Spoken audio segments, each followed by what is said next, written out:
இனிய நண்பர்களே, ஒரு அடக்கமானவர், ஆரவாரம் இல்லாதவர், நிறைய பணிகளை செய்திருக்கிறார் என்று பல அறிமுகம். நான் ஒரு 5-6 நிமிஷம், அதிகபட்சம் 6-7 நிமிஷம் மேலே எடுத்து எனக்கு பேச வராது. சுருக்கமாக ஒரு சில கருத்துக்களை மட்டும் ஷேர் பண்ணிக்கிறேன். ஒரு சில கருத்துக்களை மட்டும் நான் பகிர்ந்து கொள்ள ஆசைப்படுகின்றேன். ஆரவாரமற்றவர், அடக்கமானவர், நிறைய பணிகளை செய்திருக்கிறார் என்று அறிமுகம். ஒரு சாதாரணமாக ஒரு மனிதன் இப்படித்தானே இருக்கணும். ஆரவாரம் பண்றதோ அடக்கமா இல்லாமல் இருக்கிறதோ அது பெரிய பெரிய குவாலிட்டியா? அது முதலாவது. ரெண்டாவது,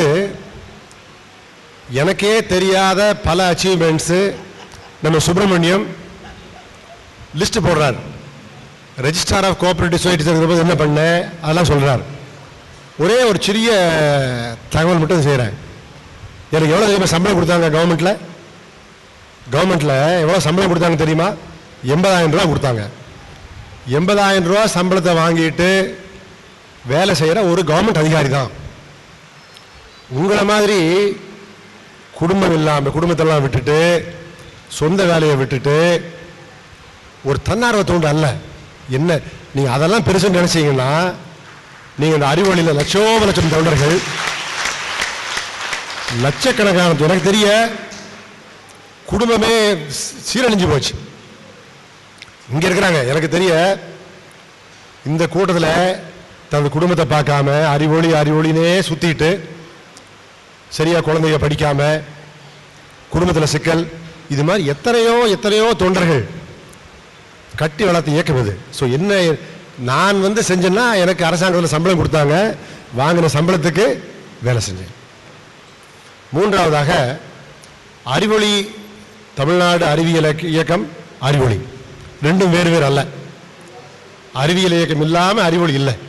ஏன்னா அறிவொளியில் ஏராளமாக எல்லாருமே ஒவ்வொருத்தரும் அறிவியல் இயக்க தொண்டர்கள் தான். என்ன விருப்பப்பட்டோம்?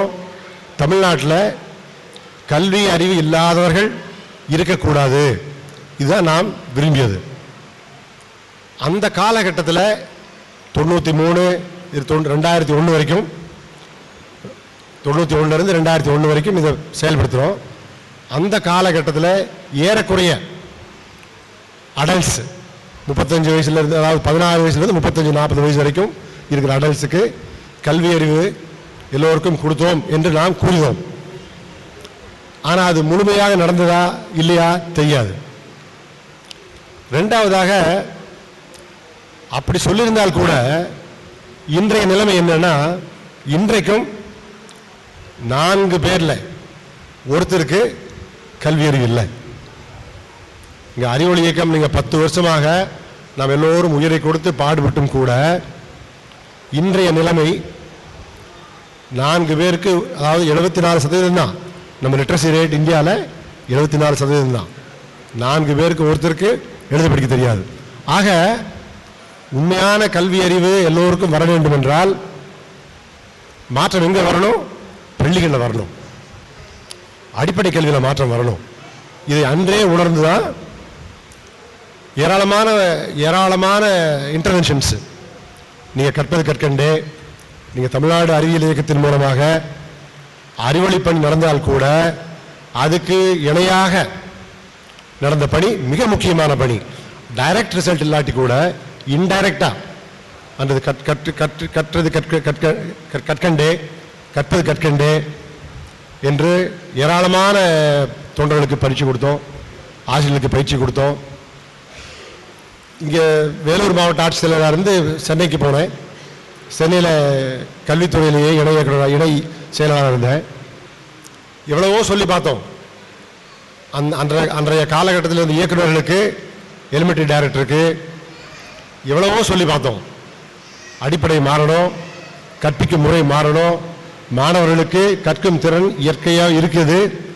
அப்படி இயற்கையாகவே கற்கும் திறன் உள்ள மாணவர்கள் வகுப்பறையில் கற்றுக்கொள்ளவில்லை என்றால் வகுப்பறை தான் பிரச்சனை. அந்த வகுப்பறையை மாற்றாமல் இருக்கும் வரை கல்வி முழுமையாக அடையாது என்று எவ்வளவோ சொல்லி பார்த்தோம்.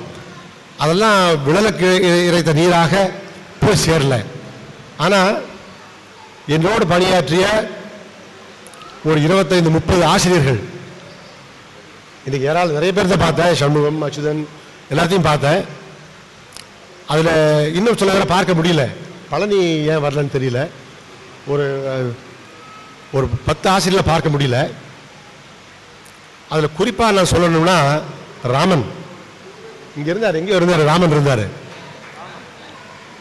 நீங்கள் ராமன் பார்த்தீங்கன்னா இதில் ஒரு மாற்றம் கொண்டு வர முடியுமான்னு உங்களுக்கு தெரியாது.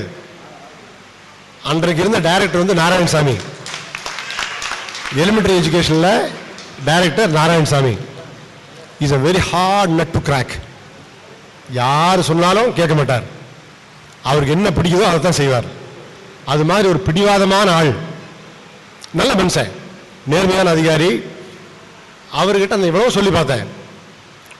அப்புறம் நம்ம சண்முகம், பிச்சையா, எல்லாரும், பழனி எல்லாரும் போய் ஐயா பயிற்சி கொடுக்கலாம், மாற்றம் கொண்டு வர வேண்டும், வகுப்பறையில் மாற்றம் கொண்டு வர வேண்டும், நம்மகிட்ட நல்ல கையில் இருக்குது, ஒரு நல்ல உபகரணம் இருக்குது அப்படின்னு சொல்லி பார்த்தாங்க.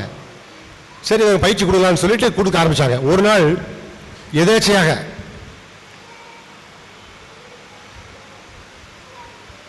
அவங்க கொடுத்த பயிற்சிக்கு ராமன் தான் பயிற்சி கொடுத்துட்டு இருந்தாரு.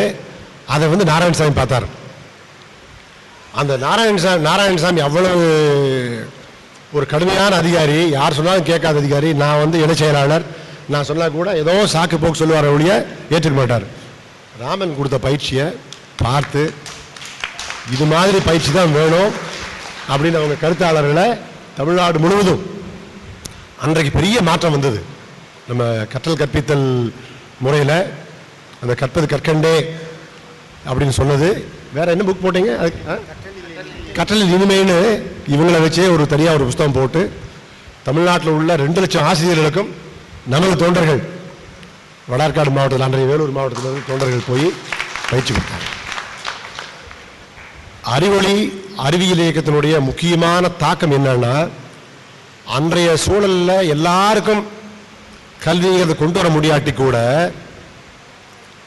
அந்த கல்வியில் ஒரு மறுமலர்ச்சி தேவை, ஒரு மாற்றம் தேவை அப்படிங்கிறத கொண்டு வந்தோம்.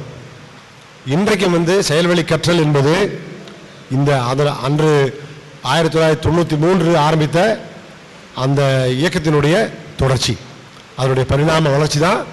அன்றைக்கு இங்கே விதைக்கப்பட்ட விதை தான் அது வளர்ந்து மரமாகி இன்று இருக்கிறது. இன்றும் இருக்குது. இன்னைக்கு வந்து பள்ளிகளில் நல்ல முறையில் செயல்வழி கற்றல் செயல்படாமல் இருந்தால் கூட பெயரளவில் இருக்கிறது. இன்றைக்கும் அது வரும். மூன்றாவதாக இது போன்ற தொண்டர்களை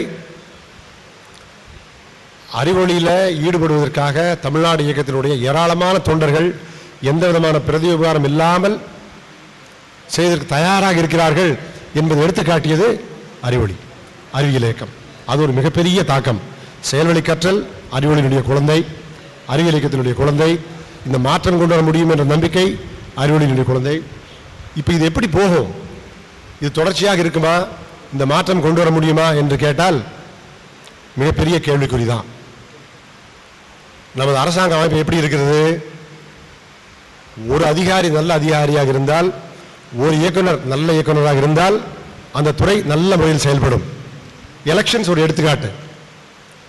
எலெக்ஷன் எடுத்துட்டீங்கன்னா அதே வட்டாட்சியர், அதே ரெவென்யூ இன்ஸ்பெக்டர், அதே கிராம அதிகாரி, அதே ரெவென்யூ அஃபீஷியல்ஸ், அதே போலீஸ் அஃபீஷியல்ஸ், ஒரே ஒரு சீஃப் எலக்ட்ரல் ஆஃபீஸர், தலைமை தேர்தல் அதிகாரி மாறுறார்.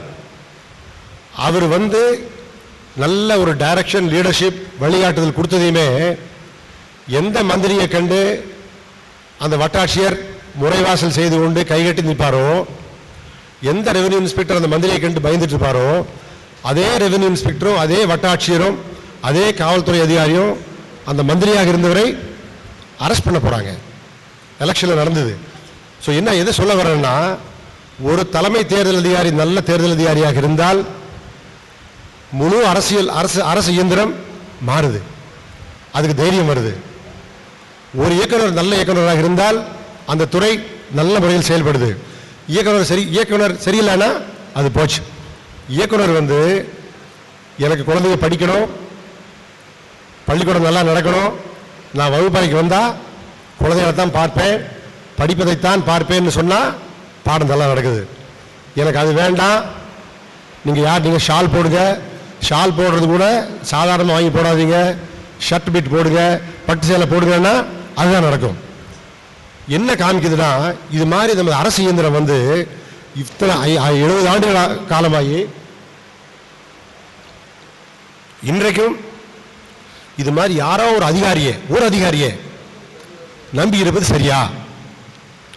ஒரு அதிகாரி நல்ல அதிகாரினா அந்த துறை நல்லா இருக்குது, ஒரு இயக்குனர் நல்ல இயக்குனர்னா அந்த இயக்குநரகம் நல்லா செயல்படுது. அதே இயக்குனர் நல்லா இல்லைன்னா அந்த துறை சரியா செயல்படுவதில்லை. இது மாதிரி இவ்வளவு பெரிய அரசு இயந்திரம் ஒரே ஒரு அதிகாரியை நம்பி இருப்பது சரியான ஆட்சி முறை ஆகுமா? இதுக்கு மாற்றம் வேண்டுமென்றால் அறிவியல் இயக்கம் அடுத்த கட்டத்தை எடுத்து போகணும். அடுத்த கட்டத்திற்கு முக்கியமாக அந்த விழிப்புணர்வு, ஒவ்வொரு அதிகாரியும் அரசு பணியாற்றும் ஒவ்வொரு அலுவலரும் அந்த ஈடுபாட்டுடன் அக்கறையுடன் செயல்படுவதற்கு என்ன வேண்டுமோ அது செய்யும் பொழுதுதான் உண்மையான மாற்றம் வருமே ஒழிய மற்ற நேரத்தில் மாற்றம் வராது. அந்த மாற்றத்தை நோக்கி நாம் அனைவரும் செய்ய வேண்டும் என்று கூறிக்கொண்டு இந்த மாவட்டம் நான் திரு ஜிவி அவர்கள் சொல்லிக் கொண்டிருந்தேன். வேலூர் என்று எப்பொழுது கூறினாலும் என்னையும் அவரையும் இணைப்பது இந்த மாவட்டம் தான். இதில் ஹைரார்கி கிடையாது. அவர் அவருடைய எம்பையர் எவ்வளோ பெரிய எம்பையர் எனக்கு தெரியும். அவர் கிரியேட் பண்ண எம்பையர் அந்த வேலூர் பல்கலைக்கழகம் எவ்வளோ பெரிய பல்கலைக்கழகம், உலகத்தில் எவ்வளோ சிறந்த பல்கலைக்கழகம் தெரியும். ஆனாலும் இன்றைக்கு அடக்கமா ஒடுக்குமா நம்மளோட சேர்த்து இருக்கிறாருன்னா இந்த அறிவியல் இயக்கம் வேலூர் மாவட்டம் இதுதான் ஒன்றாக சேர்த்தது. கண்டிப்பாக பெரிய மாற்றம் கொண்டு வர முடியும். அறிவியல் இயக்கத்தால் இதை செய்ய முடியும். நமது அறிவியல் இயக்கத்திற்கு இதுதான் சரியான ஒரு குறிக்கோளாக இருக்கும் என்று கூறிக்கொண்டு இந்த வாய்ப்புக்கு நன்றி கூறி உங்கள் அனைவருக்கும் மனமாற நன்றி கூறி வாழ்த்து கூறி அமைகிறேன். நன்றி, வணக்கம்.